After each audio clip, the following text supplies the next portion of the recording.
30 जून 2024 अव्यक्त बाप दादा के महावाक्य रिवाइज कोर्स से 30/3/2000। मन को दुरुस्त रखने के लिए बीच बीच में 5 सेकंड भी निकाल कर मन की एक्सरसाइज करो। आज दूरदेशी बाप दादा अपनी साकार दुनिया के भिन्न भिन्न देशवासी बच्चों से मिलने आए हैं। बाप दादा भिन्न भिन्न देशवासियों को एक देशवासी देख रहे हैं। चाहे कोई कहाँ से भी आए हो, लेकिन सबसे पहले सभी एक ही देश से आए हो तो अपना अनादि देश याद है ना, प्यारा लगता है ना। बाप के साथ साथ अपना अनादि देश भी बहुत प्यारा लगता है ना। बाप दादा आज सभी बच्चों के 5 स्वरूप देख रहे हैं। जानते हो 5 स्वरूप कौन से हैं? जानते हो ना, 5 मुखी ब्रह्मा का भी पूजन होता है। तो बाप दादा सभी बच्चों के 5 स्वरूप देख रहे हैं। पहला अनादि ज्योति बिंदु स्वरूप, याद है ना अपना स्वरूप, भूल तो नहीं जाते हो। दूसरा है आदि देवता स्वरूप, पहुंच गए देवता स्वरूप में।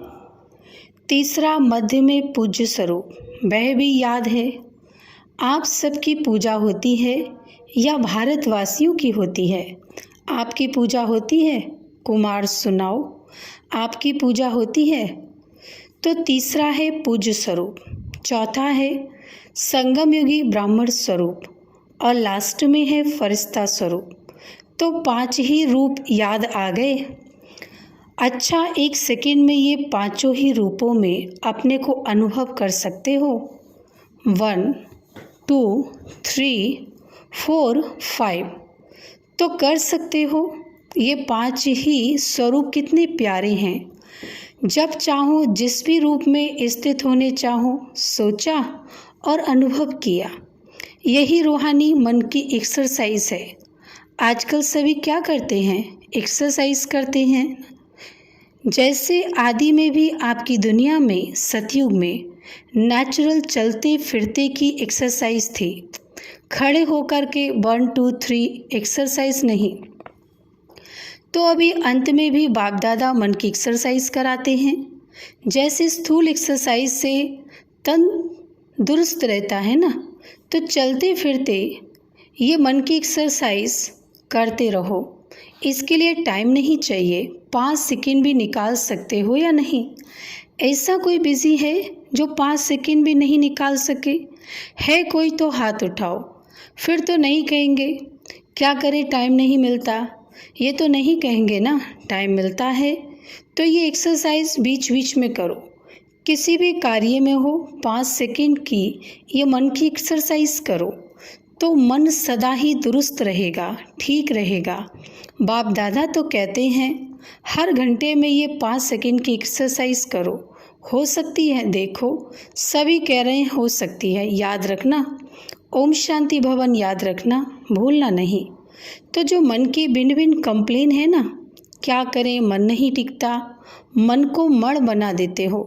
भजन करते हैं ना, पहले ज़माने में पाव, शेर और मण होता था, आजकल बदल गया है। तो मन को मण बना देते हैं, बोझ वाला। और ये एक्सरसाइज करते रहेंगे तो बिल्कुल लाइट हो जाएंगे, अभ्यास हो जाएगा। ब्राह्मण शब्द याद आए तो ब्राह्मण जीवन के अनुभव में आ जाओ। फरिश्ता शब्द कहो तो फरिश्ता बन जाओ। मुश्किल है? नहीं है। कुमार बोलो, थोड़ा मुश्किल है। आप फरिश्ते हो या नहीं? आप ही हो या दूसरे हैं? कितने बार फरिश्ता बने हो? अनगिनत बार बने हो। आप ही बने हो। अच्छा, अनगिनत बार की हुई बात को रिपीट करना क्या मुश्किल होता है? कभी कभी होता है। अभी अभ्यास करना, कहाँ भी हो 5 सेकंड मन को घुमाओ, चक्कर लगाओ।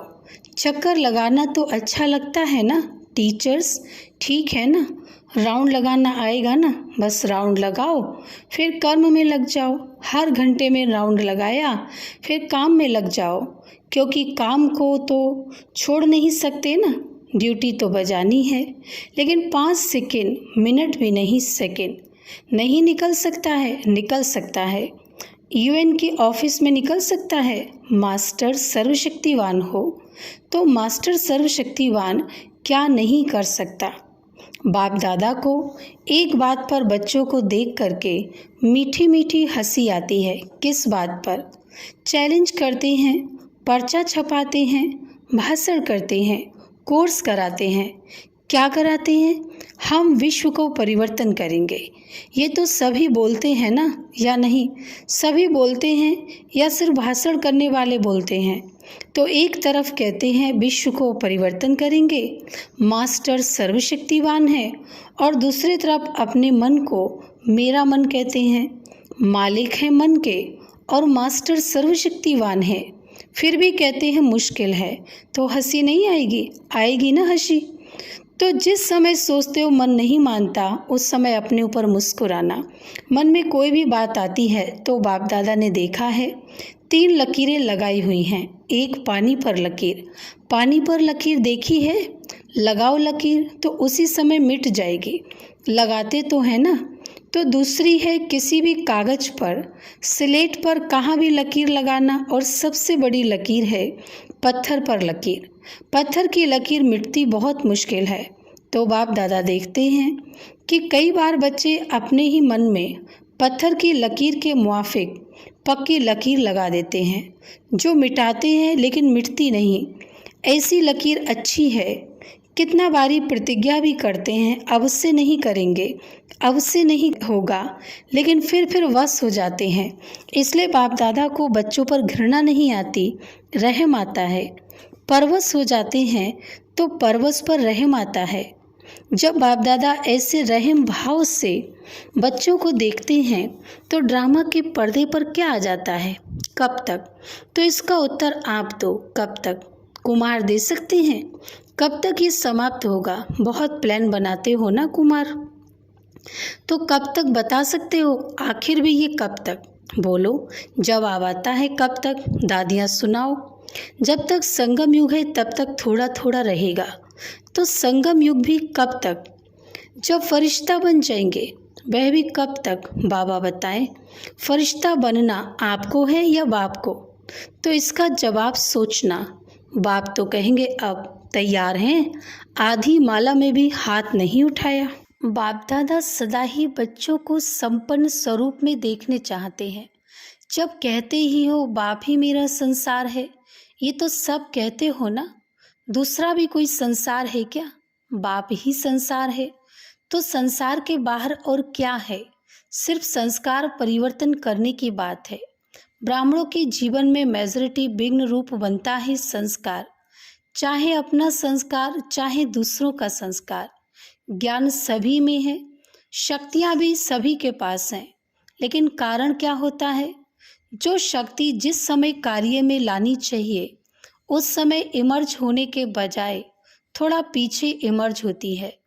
पीछे सोचते हैं कि ये ना कहकर ये कहती तो बहुत अच्छा, ये कहने के बजाय ये करती तो बहुत अच्छा, लेकिन जो समय पास होने का था वह तो निकल जाता है। वैसे सभी अपने में शक्तियों को सोचते भी रहते हो। सहन शक्ति ये है, निर्णय शक्ति ये है, ऐसे यूज़ करना चाहिए।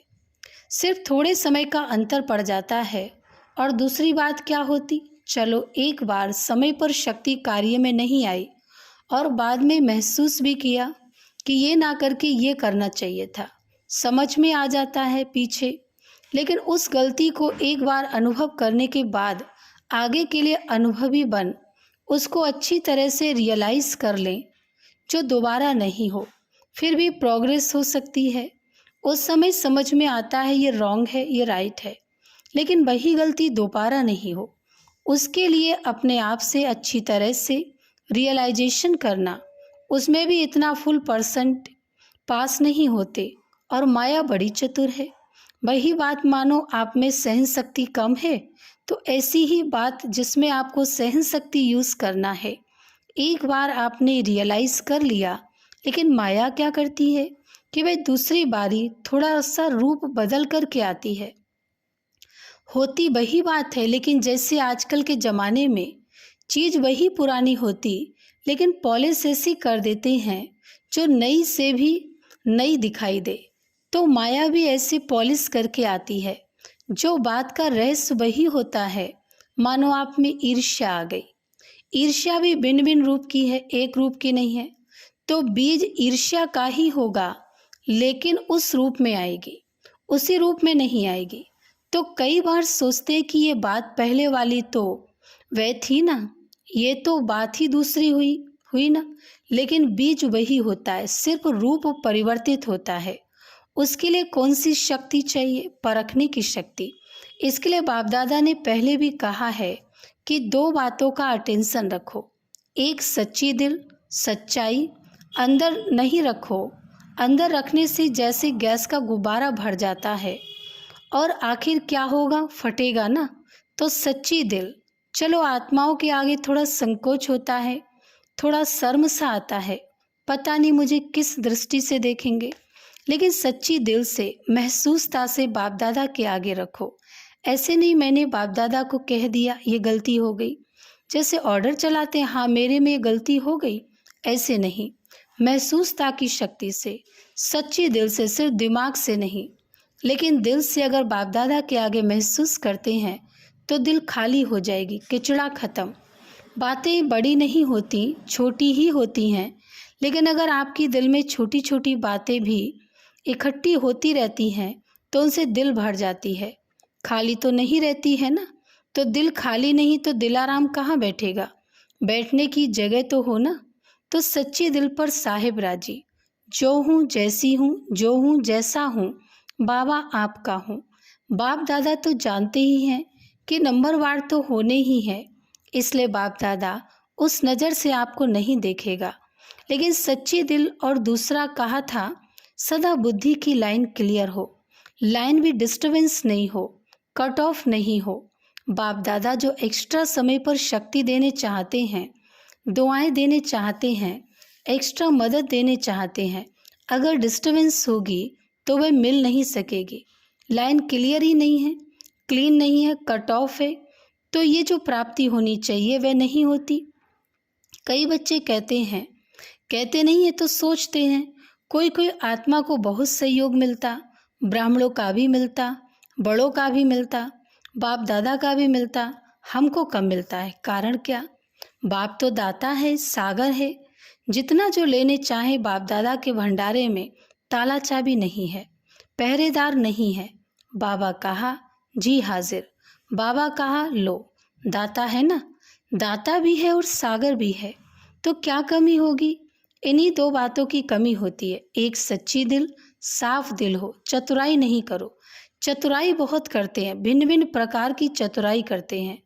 तो साफ दिल, सच्ची दिल और दूसरा बुद्धि की लाइन सदा चेक करो, क्लियर है और क्लीन है।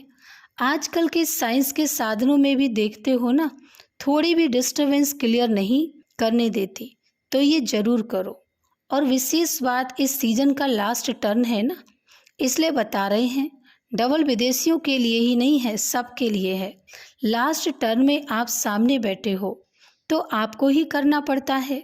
बाप दादा ने देखा है कि एक संस्कार या नेचर कहो, नेचर तो हर एक की अपनी अपनी है, लेकिन सर्व का स्नेही और सर्व बातों में, संबंध में सफल, मनसा में विजयी और वाणी में मधुरता तब आ सकती है जब इजी नेचर हो। अलबेली नेचर नहीं, अलबेलापन अलग चीज़ है। इजी नेचर उसको कहा जाता है जैसा समय, जैसा व्यक्ति, जैसा सरकमस्टांस उसको परखते हुए अपने को इजी कर देवे। इजी अर्थात मिलनसार। टाइट नेचर बहुत टू मच ऑफिशियल नहीं, ऑफिशियल रहना अच्छा है लेकिन टू मच नहीं। और समय पर जब समय ऐसा है, उस समय अगर कोई ऑफिशियल बन जाता है तो वह गुण के बजाय उसकी विशेषता उस समय नहीं लगती। अपने को मोल्ड कर सके, मिलनसार हो सके, छोटा हो बड़ा हो, बड़े से बड़ेपन में चल सके, छोटे से छोटेपन में चल सके, साथियों में साथी बन के चल सके, बड़ों से रिगार्ड से चल सके, इजी मोल्ड कर सके। शरीर भी इजी रखते हैं ना, तो जहाँ भी चाहे मुड़ जाते हैं, और टाइट होगा तो मुड़ नहीं सकेगा। अलबेलापन भी नहीं, इजी है तो जहाँ चाहें इजी हो जाए, अलबेला हो जाए। नहीं, बाप दादा ने कहा ना इजी हो जाओ, तो इजी हो गए ऐसे नहीं करना। इजी नेचर अर्थात जैसा समय वैसा अपना स्वरूप बना सके। अच्छा, डबल विदेशियों को अच्छा चांस मिला है। सभी को ड्रिल याद है या भूल गई? अभी अभी सभी ये ड्रिल करो, लगाओ चक्कर। अच्छा, चारों ओर के सर्वश्रेष्ठ आत्माओं को, चारों ओर से याद प्यार समाचार भेजने वालों को बहुत अच्छे भिन्न भिन्न संबंध से स्नेह के पत्र और अपना हालचाल लिखा है। सेवा समाचार उमंग प्लान बहुत अच्छे अच्छे लिखे हैं जो बाप दादा को मिल ही गए। जिस प्यार से मेहनत से लिखा है, तो जिन्होंने भी लिखा है वह हर एक अपने अपने नाम से बाप दादा का दिलाराम का दिल से याद प्यार स्वीकार करे। बच्चों का प्यार बाप से और उससे पदम गुणा बाप का बच्चों से प्यार है और सदा अमर है। स्नेही बच्चे न बाप से अलग हो सकते हैं, न बाप बच्चों से अलग हो सकते हैं। साथ हैं, साथ ही रहेंगे। चारों ओर के सदा स्वयं को बाप समान बनाने वाले, सदा बाप के नैनों में, दिल में, मस्तक में समीप रहने वाले, सदा एक बाप के संसार में रहने वाले, सदा हर कदम में बाप दादा को फॉलो करने वाले, सदा विजयी थे, विजयी हैं और विजयी रहेंगे। ऐसे निश्चय और नशे में रहने वाले, ऐसे अति श्रेष्ठ सिकी लदे प्यारे ते प्यारे सर्व बच्चों को बाप दादा का याद प्यार और नमस्ते। हम रूहानी बच्चों की रूहानी बाप दादा को याद प्यार और नमस्ते। वरदान है, हर सेकंड के हर संकल्प का महत्व जानकर जमा का खाता भरपूर करने वाली समर्थ आत्मा भव। स्पष्टीकरण, संगम युग पर अविनाशी बाप द्वारा हर समय अविनाशी प्राप्तियां होती हैं। सारे कल्प में ऐसा भाग्य प्राप्त करने का ये एक ही समय है। इसलिए आपका स्लोगन है, अब नहीं तो कब नहीं। जो भी श्रेष्ठ कार्य करना है वह अभी करना है। इस स्मृति से कभी भी समय, संकल्प व कर्म व्यर्थ नहीं गंवाएंगे। समर्थ संकल्पों से जमा का खाता भरपूर हो जाएगा और आत्मा समर्थ बन जाएगी। स्लोगन, हर बोल, हर कर्म की अलौकिकता ही पवित्रता है। साधारणता को अलौकिकता में परिवर्तन कर दो। अच्छा, ओम शांति।